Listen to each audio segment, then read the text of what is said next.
உங்கள் மனதில் இருக்கும் கேள்விகள் அனைத்திற்கும் இந்த காணொளி மூலமாகவே சிவபெருமான் உங்களுக்கு பதில் அளிப்பார், உங்களிடம் பேசவும் செய்வார்.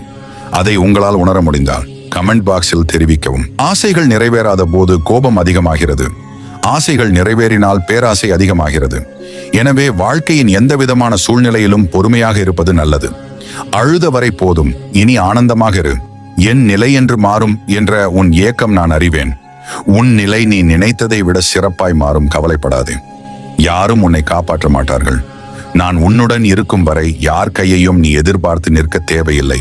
என் கரங்கள் என்றும் உன்னை பிடித்திருக்கும். பல ஏமாற்றங்களை சந்தித்து விட்டேன் என யாரிடமும் சொல்லி அழாதே. ஏமாற்றம் அடைந்தவர்களுக்கு, நல்ல மாற்றத்தையும் முயற்சித்தவர்களுக்கு, நல்ல முடிவையும் நம்பிக்கை கொண்டவர்களுக்கு நல்ல வழியையும் நிச்சயம் நான் தருவேன். உன் நிலை கண்டு கை கொட்டி சிரித்தவர்களை கை தட்டி பாராட்ட வைப்பேன். கடினமான காலங்களில்